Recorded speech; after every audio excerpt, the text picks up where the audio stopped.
Muito boa tarde para você que nos acompanha nesta vigília especial e que vamos estudar o tema da expiação. E realmente que Deus possa nos abençoar, possa nos dirigir neste momento, para que junto com o estudo da sua palavra, para o momento de reflexão, meditação e também de oração, nós possamos crescer espiritualmente e possamos, sem dúvida, entrar numa comunhão mais profunda com o nosso Criador.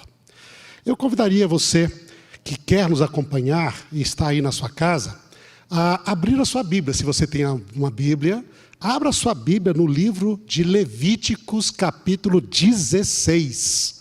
Levíticos, capítulo 16. E aí nós temos neste capítulo, o capítulo que descreve o dia da expiação no contexto do antigo Israel, na sua origem. Lá com Moisés, com Arão, lá no deserto, quando Deus então ordenou e descreveu o que deveria ser feito. Este é o capítulo inicial. Aqui descreve o ritual. E aí, para iniciar a nossa vigília de hoje, nós vamos estudar este capítulo, compreender o que era o dia da expiação no Antigo Testamento, e a partir daí compreender como ele simbolizava verdades espirituais profundas, que nós iremos estudar na sequência, não é? Nas demais apresentações aqui, seja o santuário celestial, a cruz de Cristo, não é? E todos os aspectos envolvidos com a expiação segundo a Bíblia. Então, abra sua Bíblia lá em Levíticos 16, acompanhe o nosso estudo, e nós vamos então ali, sem dúvida, lançar uma boa base para aquilo que será o tema do nosso estudo nesta vigília. Vamos lá então? Então aqui estamos prontinho, só um momento. Ok. Vamos lá, está o dia da expiação no ritual do santuário. Ok?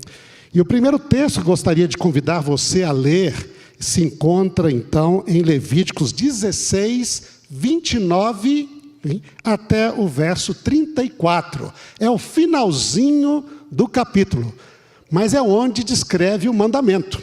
Então, pega a sua Bíblia, veja aí, ou nos acompanhe aí na tela com este texto. E nos diz assim, o texto bíblico. Deus falando para Moisés, ordenando então aos filhos de Israel, diz: isto vos será por estatuto perpétuo, no 7º mês, aos 10 dias do mês, afligireis a vossa alma, e nenhuma obra fareis, nem o natural, ou seja, o israelita, nem o estrangeiro, que peregrina entre vós. Porque naquele dia se fará expiação por vós, para purificar-vos, e sereis purificados de todos os vossos pecados, perante o Senhor. É sábado de descanso solene para vós outros, e afligireis a vossa alma, é estatuto perpétuo. Quem for ungido e consagrado para oficiar como sacerdote no lugar de seu pai, aí que se referia a Arão, que era o irmão de Moisés, não é? Fará expiação, havendo posto as vestes de linho, as vestes santas. Fará expiação pelo santuário, pela tenda da congregação, pelo altar, também a fará pelos sacerdotes e por todo o povo da congregação. Isto vos será por estatuto perpétuo, para fazer expiação, uma vez por ano, pelos filhos de Israel, por causa dos seus pecados, e fez Arão como o Senhor ordenara a Moisés. Então veja, aqui estamos então. Este é o mandamento, okay? E nós olhamos aqui este detalhe. Deus estabeleceu dentro do ano litúrgico de Israel, dos cultos de Israel no santuário, um dia da expiação. Quando era esse dia? No 7º mês. E para aqueles que estão nos acompanhando, talvez uma pequena curiosidade. Hoje, no calendário judaico tradicional, é o primeiro dia do 7º mês. Começou o chamado Ano Novo judaico, que no contexto bíblico é chamado a festa das trombetas, que era o primeiro dia do 7º mês, e durante 10 dias eles tocavam as trombetas. E a trombeta aqui se refere ao chifre do carneiro, chamado shofar na Bíblia. E hoje começou. Em Israel se tocou shofar desde ontem à noite, hoje o dia todo está se tocando, não é? E no mundo todo, no meio da comunidade judaica. É o primeiro dia do ano novo do judaico, exatamente hoje, né? Para aqueles que, só pela curiosidade, então, de aqueles que querem nos acompanhar. Okay? A pessoa perguntará, que ano é para os judeus, pastor? Se você quer ir para o futuro, então é só contar o tempo no meio judaico. É o ano 5.781. Então, você vê, você pode avançar mais de 3.000 anos assim. Okay? Então, ali, nós estamos, então, próximo ao contexto do dia da expiação.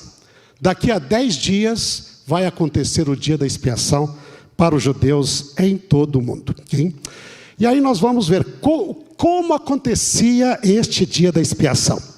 E nós vamos ver então alguns detalhes interessantes. Vamos agora então, convido você a seguir novamente a leitura na Bíblia. E convido agora a ler comigo o verso 2 de Levíticos 16. Então, Levíticos 16, verso 2. E aí diz o local.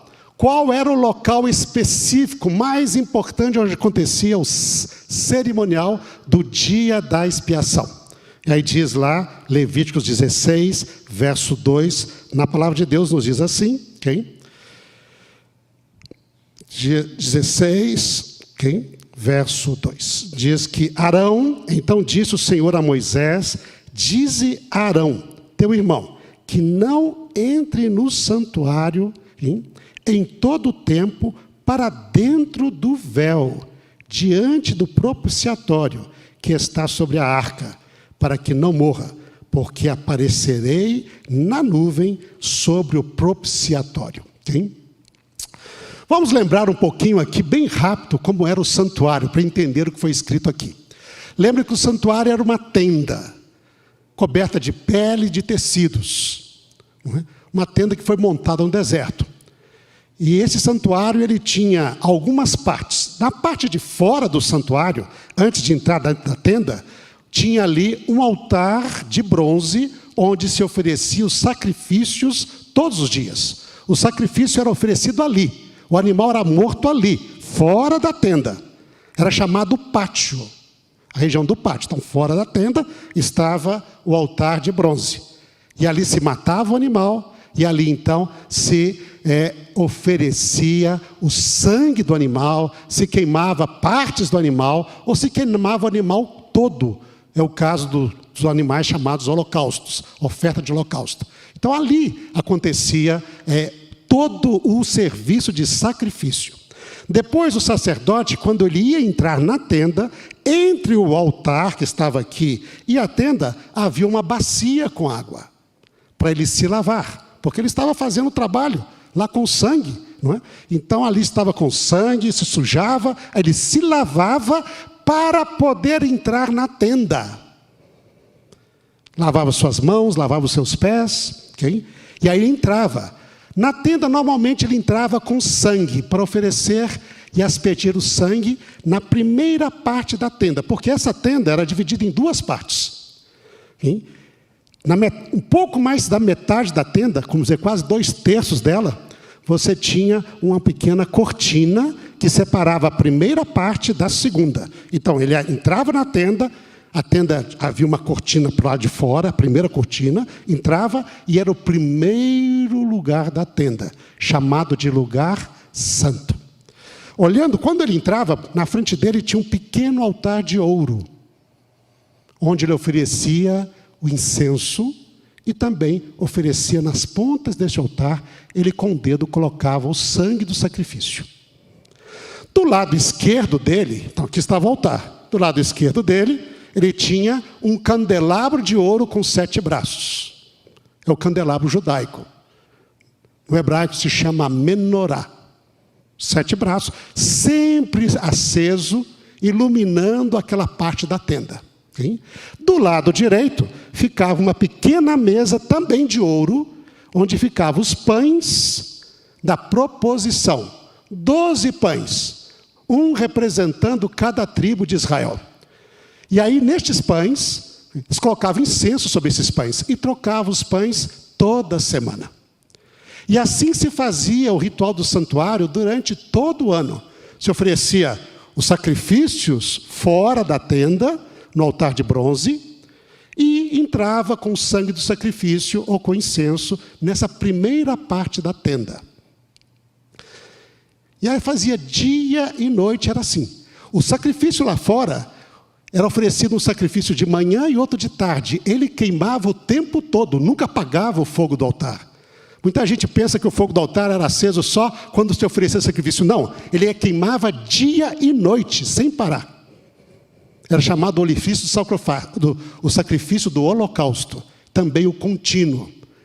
E os outros sacrifícios eram colocados em cima desse sacrifício que sempre estava queimando.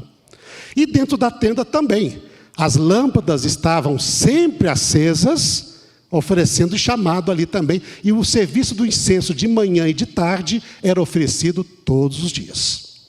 Quando ele chegava com sangue de um sacrifício, a pessoa pecava, ele ia até o santuário, a orientação da palavra de Deus, e levava ali a sua oferta.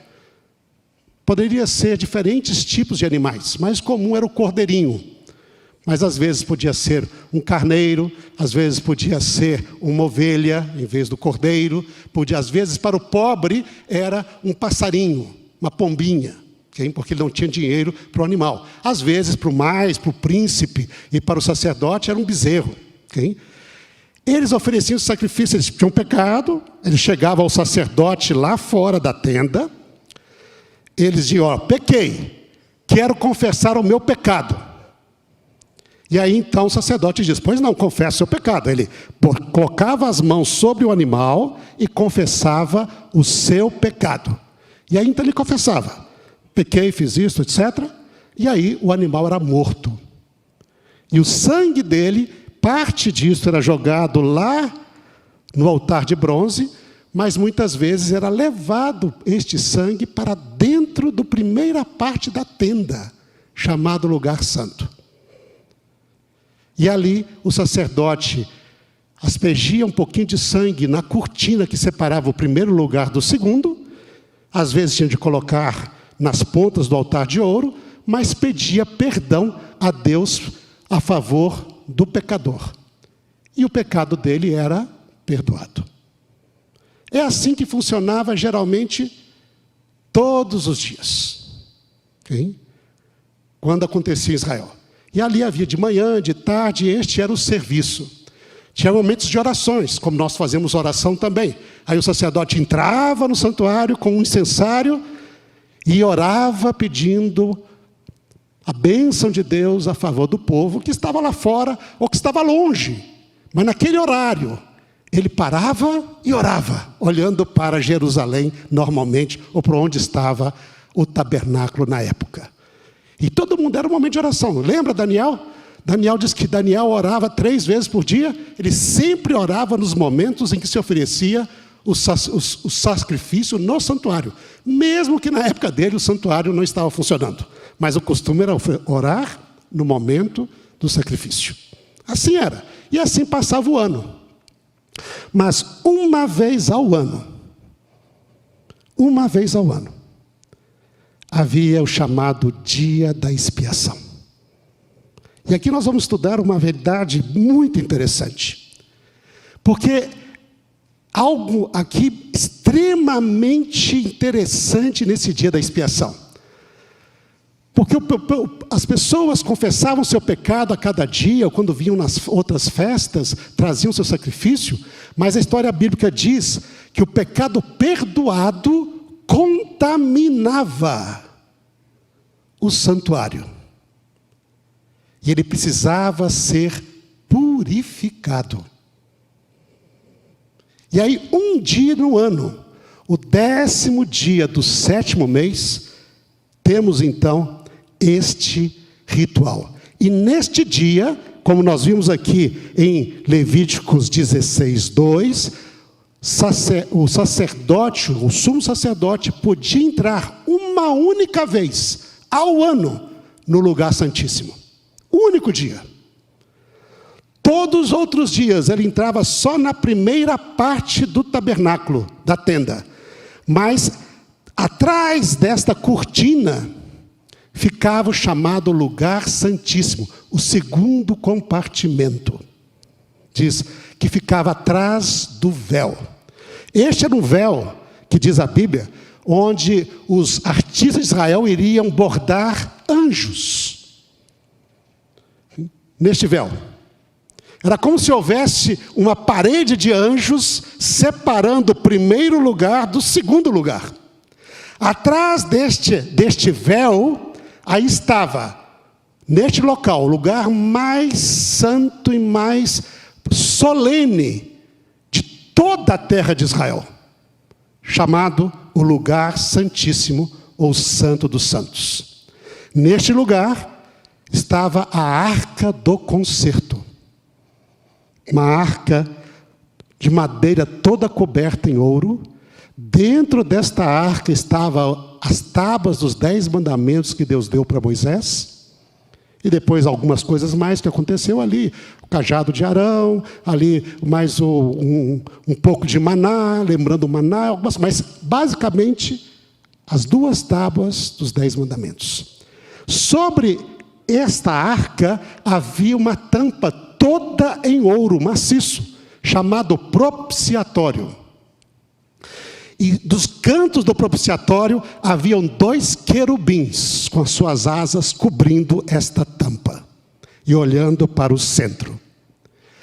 E no centro em cima desta tampa, aparecia a nuvem de glória que marcava a presença do Deus de Israel. Este é o lugar santo. Este lugar simbolizava o trono de Deus no céu.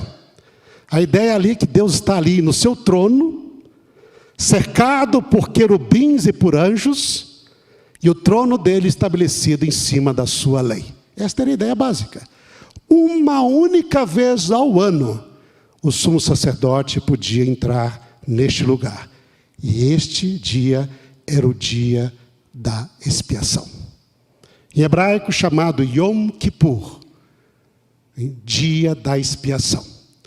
O que mais detalhes nós temos então aqui na Bíblia sobre este ritual, sobre esse dia? Okay? Vamos lá, convido você então a seguir neste estudo nosso, agora no verso 4. Levíticos capítulo 16, verso 4. E você pode acompanhar aí também na tela. E diz assim, Levíticos 16, 4. Nos diz: o sacerdote, que vai entrar, o sumo sacerdote, diz: ele vestirá a túnica de linho sagrada, terá as calças de linho sobre a pele, cingir-se-á com um cinto de linho e se cobrirá com a mitra de linho. São estas vestes sagradas, banhará o seu corpo em água, então as vestirá. Nos diz que nesse dia era o único dia no ano que o sacerdote levava somente as vestes de linho. Todo sacerdote simples vestia assim. Mas o sumo sacerdote tinha uma veste muito mais bela, coberta ali com estola, com uma placa com as pedras, né? Uma representando cada tribo de Israel, tinha um canto turim, do outro lado tumim, não é? Marcando isto, uma mitra de ouro muito bonita, com tiara de ouro, isto era muito bonito. Mas o sacerdote não entrava com esta roupa gloriosa no dia da expiação. Ele entrava com as vestes simples. As vestes puras de linho, somente. Neste dia, só ele era o sacerdote para Israel. Não havia mais ninguém além dele, só ele. E ele representava o sacerdócio básico. E que isso tem um símbolo muito importante. Ele é ali, simples, para apresentar-se diante de Deus. Para poder trazer, então, interceder a favor de Israel. É curioso isso, eu digo, porque muitas vezes na nossa literatura adventista, por causa do artista, né? O artista gosta de coisa bonita, ele coloca lá, diante do altar, diante da Arca da Aliança, o sumo sacerdote com a sua veste gloriosa. Mas isso nunca acontecia na Bíblia. Nunca. Hein? A única vez que ele ia diante da Arca da Aliança era o dia da expiação. E nesse dia ele não vestia a veste gloriosa. A veste ele só vestia no dia a dia do serviço até o lugar santo. Nesse segundo compartimento, chamado lugar santíssimo, ou santo dos santos, ele entrava com as vestes básicas, evocando humildade diante de Deus. Então, eu já vi algumas outras artes que apresentam Jesus com esta veste branca. Mas muitas vezes a pessoa apresenta lá com urim, tumim, Deus vai me revelar a vontade dele aqui. Não, isso não acontecia. Acontecia lá no primeiro lugar, mas não no segundo. No segundo, só veste branca. Então isso é algo interessante nós termos ali nessa expressão. E aí então nós vamos agora a um próximo, vamos agora dar sequência e ver neste estudo os sacrifícios. Os sacrifícios. E aí eu convido você a ler comigo, então, primeiramente, então, a ler Levíticos capítulo 16, verso 3. Agora o verso 3, tá? Verso 3 de Levíticos 16. E diz assim, lá no verso 3 diz, entrará Arão no santuário com isto, um novilho para oferta pelo pecado e um carneiro para holocausto. Então, quem vai ter Arão?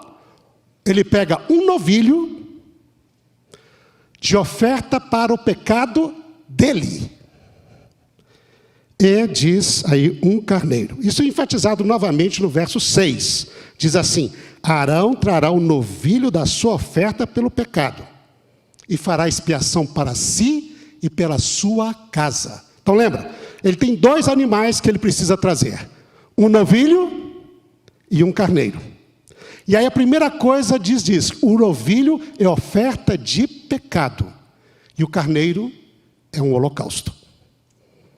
Ele ia aparecer com esses dois animais. Depois nós temos os animais para o povo. E aí nós vamos a Levíticos capítulo 16, verso 5. Levíticos 16, verso 5. Hein? E depois vamos ver do verso 8 ao 10 também. Então, primeiro, Levítico 16, verso 5. Nos diz lá, da congregação dos filhos de Israel, tomará 2 bodes para oferta pelo pecado e um carneiro para o holocausto. Então, para a congregação havia 3 animais. Okay? 2 bodes para oferta de pecado e um carneiro para holocausto. E depois, mais adiante, no verso 8 em diante, o texto nos dá mais detalhes. E diz assim, okay? Verso 8, convido você a ler o verso 8 comigo, então diz, e nós vamos ler do verso 8 até o 10. Diz assim, lançará a sorte sobre os 2 bodes. Então lembra, ele tinha 2 bodes e um carneiro. Ele pega os 2 bodes, e o sacerdote deveria lançar sorte sobre os 2 bodes. E diz ali, um bode será para o Senhor. É o bode para o Senhor. E o segundo bode, diz, né, de sorte, então, diz, sobre o bode para o qual cairá a sorte para o Senhor, e este bode, ele vai oferecer como oferta de pecado pelo povo. Então esse bode para o Senhor era morto. E o sangue dele servia de oferta para o pecado. Mas no verso 10 diz, mas o bode sobre o qual sair a sorte para bode emissário, então vai ter o bode para o Senhor e o outro bode emissário, diz o verso 8. Okay? O verso 10 diz, o bode sobre cair a sorte para ser emissário, e aqui um pequeno pausa importante. Normalmente o nosso texto diz bode emissário, mas literalmente, e eu coloquei aí na tela, para vocês acompanharem. Toda vez que fala bode emissário, na nossa versão em português, literalmente o texto bíblico diz um bode para Azazel. Então, ok? Certo aí? A palavra literal ali é bode para Azazel. E tinha a mesma coisa, porque na tradução em português a gente não consegue ver. Diz, você vai lançar a sorte. Um bode é para o Senhor. O outro bode é um bode para Azazel. E a nossa tradução perde esse pequeno detalhe. Porque ele perde essa preposição para. Um é para o Senhor e o outro é para Azazel. O bode para Azazel, nos diz ali, que é chamado também de bode emissário, será apresentado vivo perante o Senhor para fazer expiação por meio dele e enviá-lo-á ao deserto como bode para Azazel. Okay? Então, temos aqui, ok? Claro, nessa sequência nós temos essa sequência de animais que eram oferecidos neste dia. Um bezerro para o sacerdote como oferta de pecado. E um carneiro para o holocausto. Para a congregação, nós tínhamos 2 bodes. A congregação devia trazer, isso era a congregação que traria. Ela traria 2 bodes. E além dos 2 bodes, um carneiro. Sobre os 2 bodes se lançaria uma sorte. Um bode seria para o Senhor, e este bode para o Senhor, diz o texto bíblico, aí no verso 9, seria oferecido como oferta pelo pecado. E o outro bode, ele apareceria vivo diante de Deus, e ele depois seria enviado para o deserto, e diz, para Azazel. Então, é isso que está ali então, estes animais que estavam envolvidos no dia da expiação. E aí nós temos então o ritual. E é bem simples o ritual, nada de muito complicado, mas ao mesmo tempo de verdades, representa verdades profundas que eu gostaria de compartilhar com vocês aqui na sequência. Então vamos lá, ok? Vamos agora ao próximo texto. O primeiro momento do ritual, ok? Está ali então, vocês poderão acompanhar aqui na tela, está no versos de número 11 a 14. 11 a 14, nos diz que o sacerdote, ele, então, com as suas vestes, né, brancas, ele oferecia o seu bezerro, o animal pelo seu pecado, e pelo pecado da sua casa, da sua família. E aí, com o sangue deste animal, ele entrava juntamente com o incenso tirado, com um carvão tirado lá da brasa que estava no altar, hein, de sacrifícios, altar de bronze. Pegava aquela brasa, botava no incenso, no incensário, e com o sangue deste animal, e com incenso, ele entrava pela primeira vez,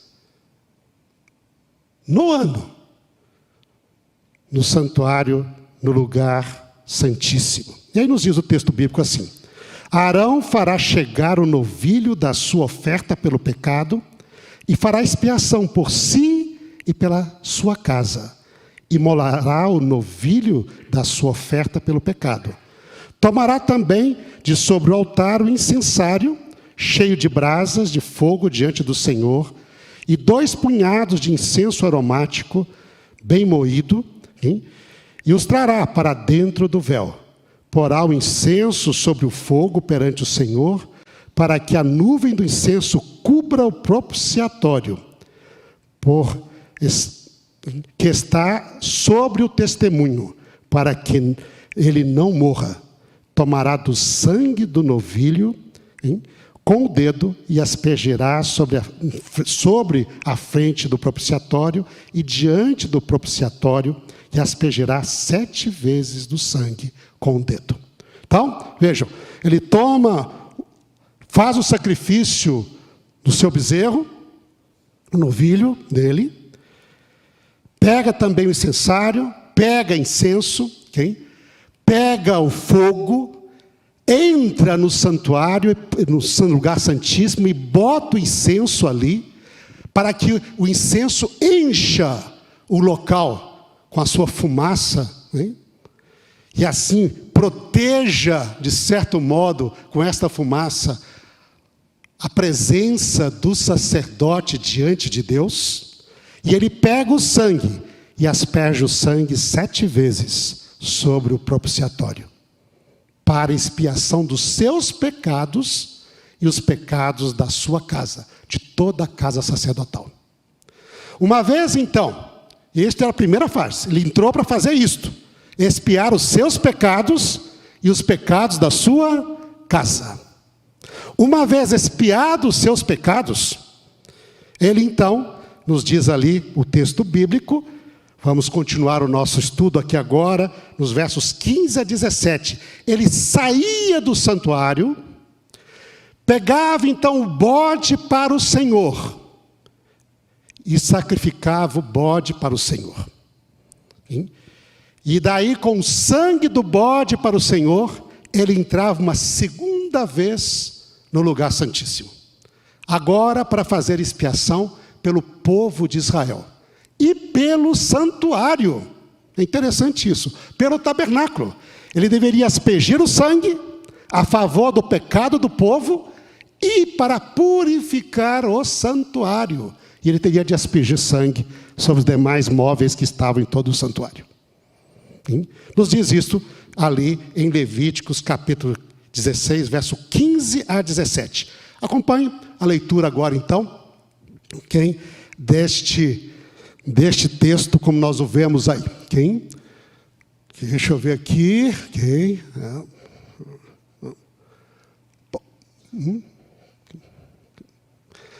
Ali está então o texto ali, o ritual para o povo. Então temos ali, Levíticos capítulo 16, verso 15 a 17. Okay? Vamos lá então, verso 15 a 17 nos diz: depois imolará o bode da oferta pelo pecado, que será para o povo, e trará o seu sangue para dentro do véu. Fará com seu sangue como fez com o sangue do novilho, aspergi-lo-á no propiciatório e também diante dele, ou seja, 7 vezes aspergia o sangue ali sobre o propiciatório. Assim fará expiação pelo santuário, por causa das impurezas dos filhos de Israel e das suas transgressões, de todos os seus pecados. Da mesma sorte fará pela tenda da congregação, que está com eles no meio da sua impureza. Essa da mesma sorte é compreendido como sendo que ele tinha de aspergir sangue também, hein? Nos outros utensílios ali. Tá? Nenhum homem estará na tenda da congregação quando ele entrar para fazer a propiciação pelo santuário, até que ele saia, depois de ter feito a expiação por si, pela sua casa e por toda a congregação de Israel. Então estava. Então, 2 momentos ele entra no santuário. Primeira vez, com o sangue do novilho e com incenso, para poder expiar por si. E ele deixa o incenso lá. Aqui não volta a falar do incensário, mas o incensário continua queimando o tempo todo lá. Okay? Aí ele sai para poder fazer o sacrifício do bode para o Senhor. E com o sangue desse sacrifício, que é o pecado, que é o sacrifício de pecado pelo povo, ele entra novamente no santuário e asperge o sangue sobre o santuário, pedindo perdão pelo pecado do povo. E também faz expiação por todo o tabernáculo. Então, as 2 vezes que ele entrava no santuário. Depois disso, então, fez expiação pelos seus pecados primeiro, tendo sido expiado os seus e de sua família, faz pelo povo e faz pelo tabernáculo. Ok? Claro ali? Tudo bem? Ficou claro para você? Espero que sim. Okay? E aí vem a parte final do dia da expiação. E nós vamos ver isso, então, na sequência, não é? Do texto, ali no versos 18 a 19. Convido você a continuar a ler o texto conosco, não é? Ali em Levíticos 16. O sumo sacerdote, depois que entrava pela segunda vez e expiava pelo povo e pelos por todo o santuário, por todo o tabernáculo, ele então saía. E diz o texto bíblico que aspergia sangue do novilho da expiação, ou seja, o sangue do seu sacrifício por si, para sua família. Então, aquele bezerro que foi oferecido como oferta de pecado por ele e por sua família, juntamente com o sangue do bode para o Senhor, que era o sacrifício para o povo, para expiar o pecado do povo. Ele pegava o sangue dos dois, e nos diz que com o sangue dos dois, ele então fazia expiação, aspergindo este sangue no altar de bronze. Lembra aquele altar que ficava fora da tenda, onde fazia o sacrifício, se queimava os animais? Ele tinha de expiar por esse altar também. Está ali. E estamos aqui então, versos de número 18 e 19. Leia comigo. Estamos ali, você pode acompanhar na tela também. Então, Levíticos 16, verso 18 a 19 diz: depois, que então aqui,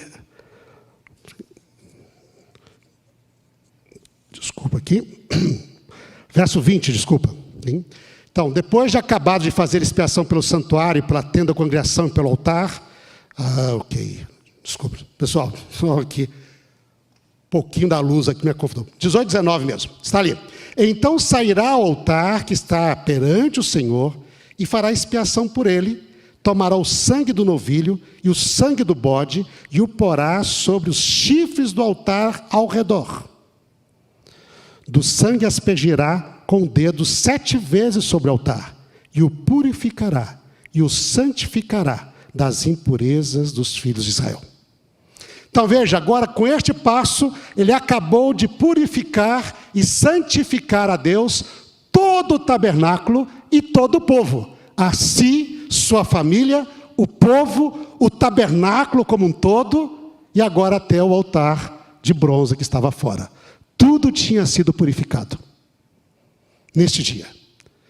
E aí, o processo de expiação e purificação relativo ao povo e ao tabernáculo tinha chegado à sua fase final quanto à expiação e purificação.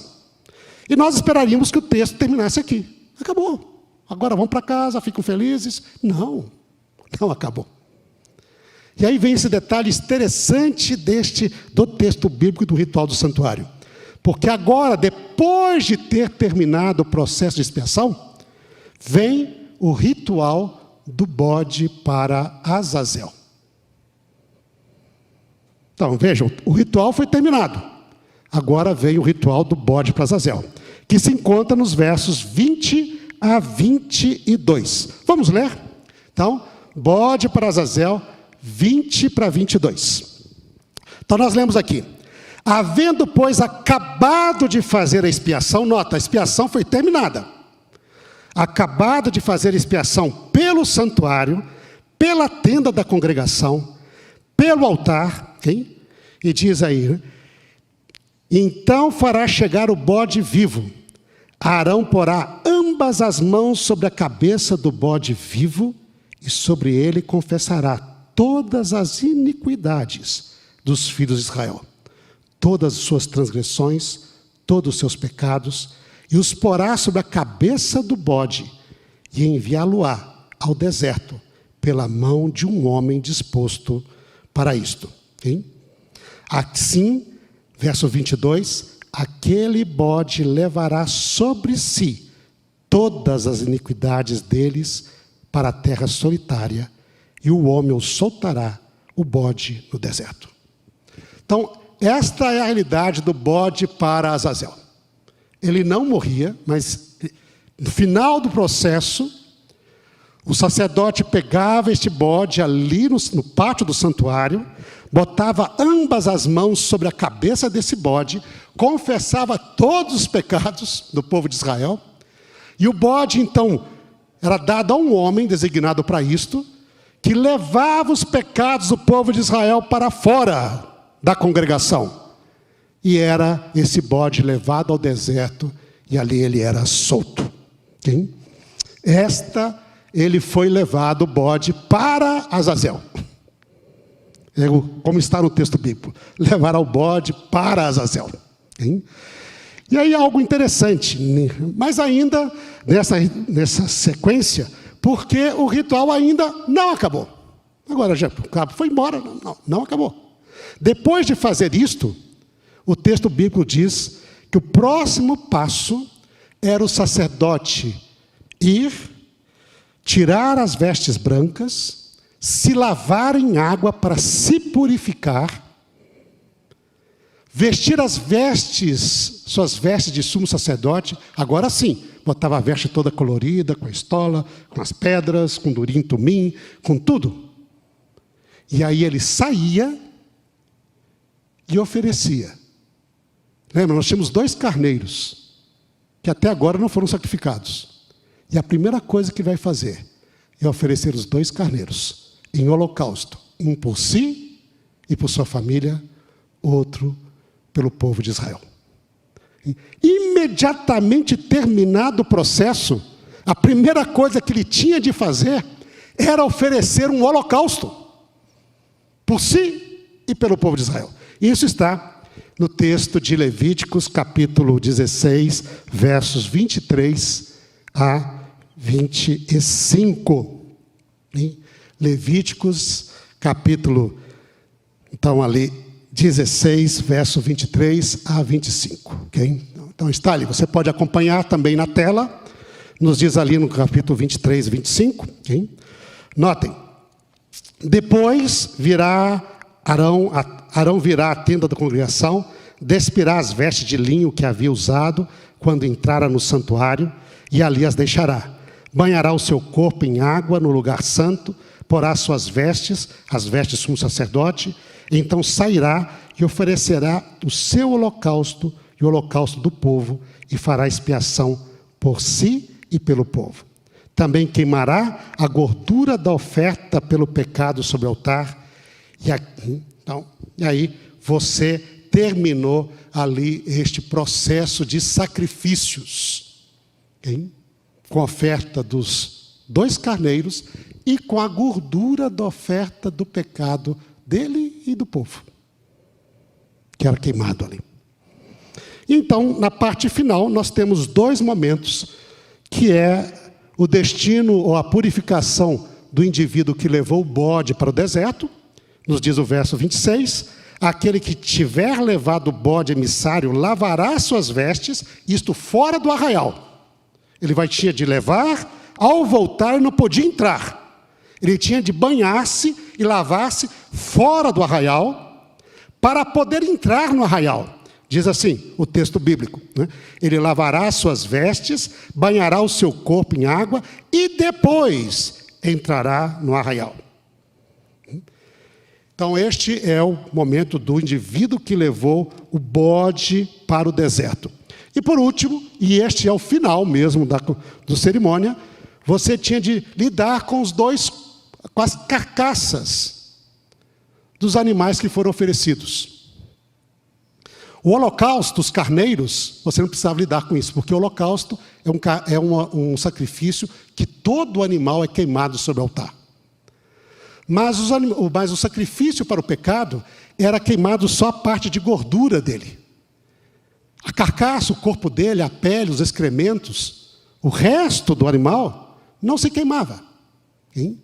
Só a parte da gordura. Hein? Então o que viria a fazer? Diz ali, então por último, nós vemos este relato, não é? Da parte, 7ª parte, que termina o processo, diz, versos 27 em diante, nos diz assim, lá em Levíticos 16, mas o novilho e o bode da oferta pelo pecado, cujo sangue foi trazido para expiação no santuário, serão levados para fora do arraial. Porém as suas peles e sua carne e seu excremento se queimarão.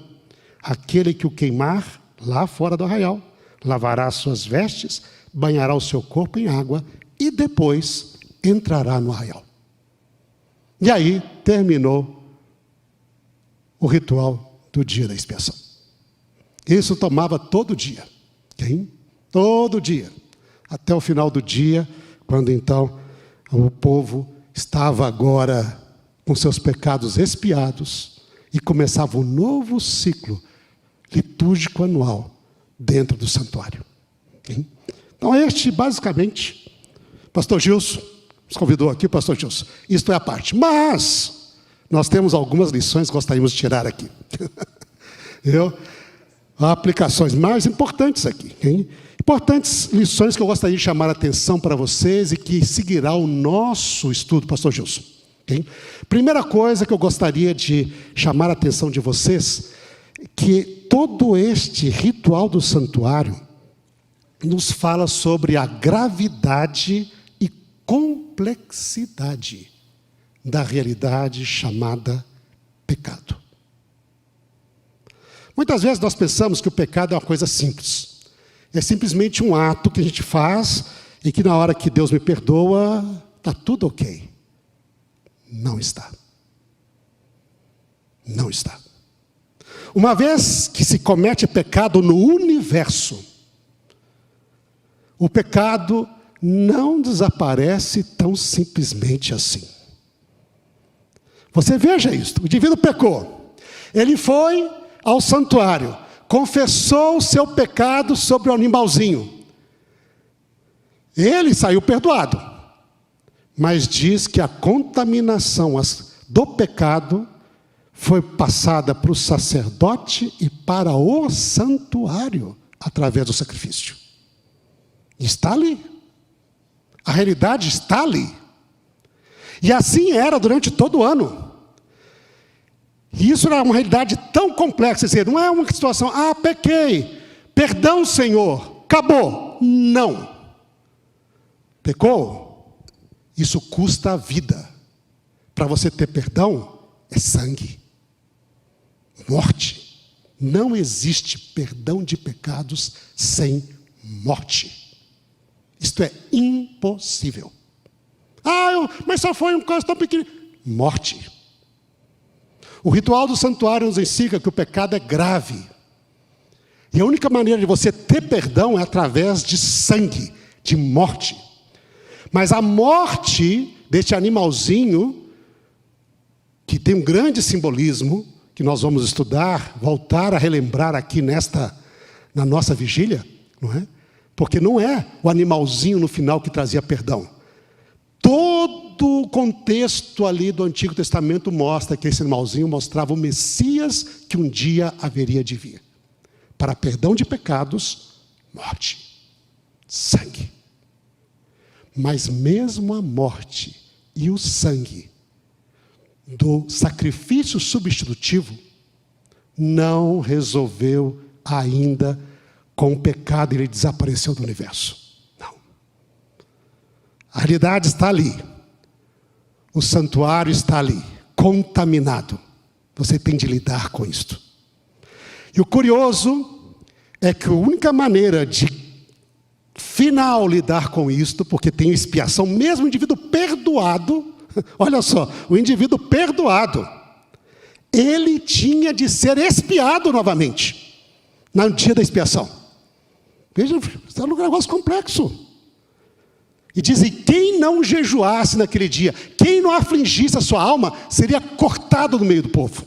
Mas eu já confessei um pecado, por que eu vou lá? Não, você tem de ir. O negócio é sério. O negócio é muito sério. Mas uma vez que foi purificado o santuário desses pecados do povo, que levaram ali, contaminaram o sacerdote, contaminaram o santuário, hein?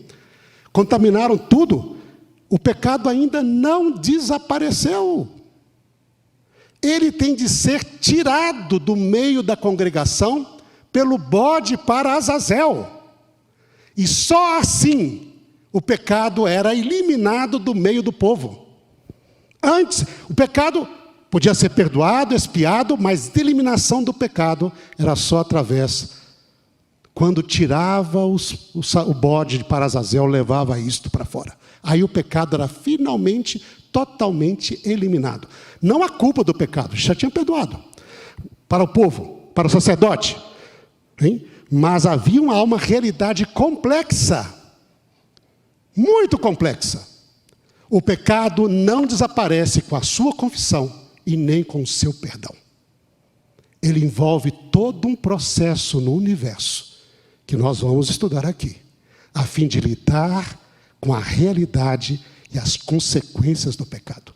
Ele é perdoado, você foi perdoado pelo sangue de Cristo, Deus não se lembra mais desses pecados ao seu favor, mas esta realidade que nós provocamos traz toda uma necessidade que está muito além simplesmente de confissão e perdão. Isto é interessante, o ritual do santuário fala sobre isso. E o modo que Deus lida com isso também é extraordinário. Veja que o santuário, ele representa este meio de solução de Deus provido, que Deus proveu para o problema do pecado, que é expiação. Temos o santuário, temos o sacrifício, o sangue, temos o sacerdote, temos tempo.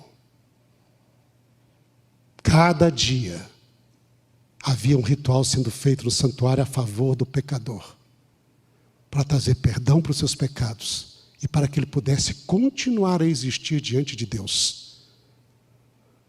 Isso é uma realidade, gente. O pecador não pode existir diante do Deus Santo. A única maneira que um pecador pode continuar a existir diante de Deus é a propiciação, a expiação que Deus oferece. Somente assim. E Deus, na sua misericórdia, porque tem muita gente que não conhece isto, mas é o sangue de Cristo que dá direito para você viver diante de Deus. Tem muito pagão que não conhece isto, mas é o sangue de Cristo que dá direito para o pagão existir diante de Deus.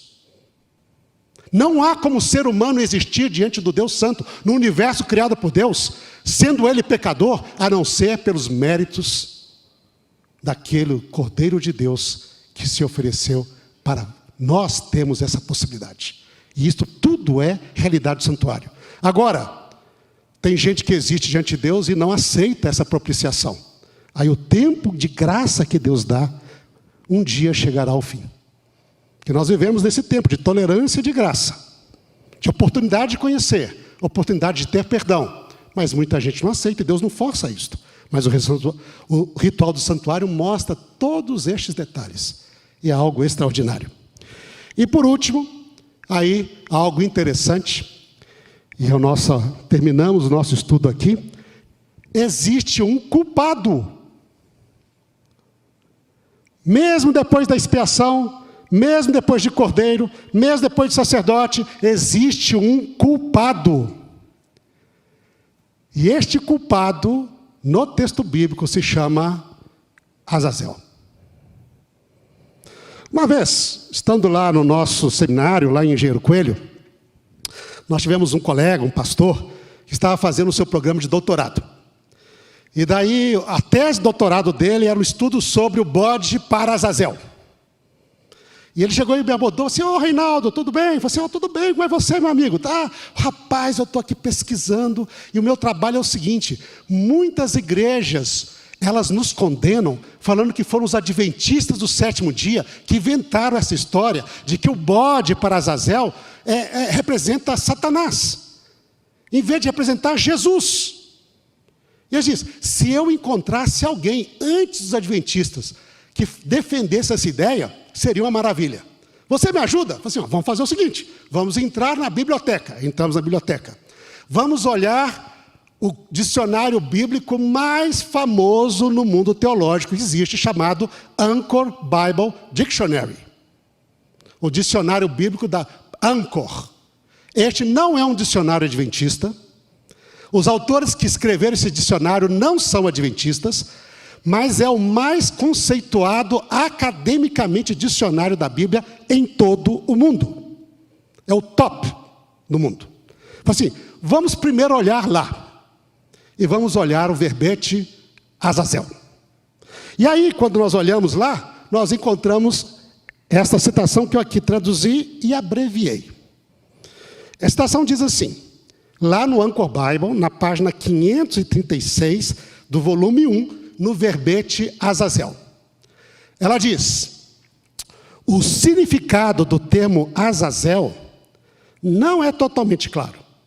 Vocês já conhecem que é um termo difícil. As principais interpretações são, e ele vai listar 4 interpretações que são as principais. Okay? Primeiro, é o nome de um demônio. E aí ele vai citar algumas fontes, alguns autores que defendem isto. Depois, segundo, é uma designação geográfica, significando algo como um precipício, um barranco, assim, bem profundo. Hein? Terceiro, é um substantivo abstrato, significando destruição ou remoção total. Então, representa a ideia de remoção de pecados. Então, bode para remoção, seria isto. Hein? Quarto, é uma palavra composta dos termos es, que no hebraico quer dizer bode, e ozel, que quer dizer que vai embora, que é enviado. E seria uma descrição do bode que é enviado. E assim ele é traduzido na Septuaginta e na Vulgata, e dessa interpretação que aparece na Septuaginta, que a Bíblia é o Antigo Testamento em grego, na primeira versão, e a Vulgata, que é para o latim, vem a palavra bode emissário. Então, vê, a palavra que nós temos aqui na Bíblia, bode emissário, vem dessa interpretação de que é um bode que vai embora. Es ozel. E aí ele continua, porque ele dá as partes, daí ele diz o seguinte, veja que interessante, lembrando que isto é um dicionário não adventista. É um dicionário top acadêmico a nível de teologia. Diz, destes 4 pontos de vista, a compreensão de Azazel como um epíteto de uma personalidade demoníaca é a mais razoável. As principais evidências são, e aí eu resumi as evidências. Primeiro ele diz, Levítico 16, 8 diz que um bode estava sendo para o Senhor, para Yahweh. E diz, e o segundo bode para Azazel, e usa a mesma preposição para. E ele diz, o primeiro é para uma referência a um ser sobrenatural, Yahweh, Deus. Então, o para do segundo é também para um outro ser sobrenatural. Existe correspondência na terminologia. Segundo, o bode para Azazel era enviado ao deserto, que na Bíblia é um lugar usualmente considerado como a moradia dos demônios. E aparece em Isaías, ele cita aqui Isaías, Levíticos, e a tradição judaica, o livro de Tobit, e no Novo Testamento, Mateus, capítulo 12, verso 43. Okay? E quarto, okay? E último, diz aqui, na literatura pseudoepígrafa, ou seja, a literatura antiga, mas não bíblica, a literatura judaica, que havia na antiguidade, que representa a interpretação no meio judaico cerca de 200 anos antes de Cristo até 100 anos no primeiro século. Mais ou menos aí. 200 antes de Cristo até 100 anos aí, no início do nosso século. Nessa literatura judaica, Azazel aparece sempre como sendo um ser plenamente demoníaco. Ou seja, e aí cita, primeiro Enoque, vários capítulos, Apocalipse de Abraão, vários capítulos também. Isso quer dizer que a compreensão de que Azazel representa um ser demoníaco não é uma invenção adventista do 7º dia. Ela vem desde antes de Cristo e é a mais comum na literatura judaica antiga, antes de Cristo e do 1º século. Portanto, nós, como cristãos adventistas, ao entendermos isto, nós não estamos inventando algo novo. Nós estamos dentro da linha de interpretação das mais antigas, acerca desta realidade sobre Azazel. Existe um culpado, e este culpado um dia levará a culpa e responsabilidade de todos os pecados que foram expiados. Culpa dos pecados e da todo o processo que foi feito através do plano da redenção para aqueles que tiveram seu pecado perdoado, confessado e expiado pelo ministério do santuário. E nós iremos estudar isto profundamente na nossa vigília.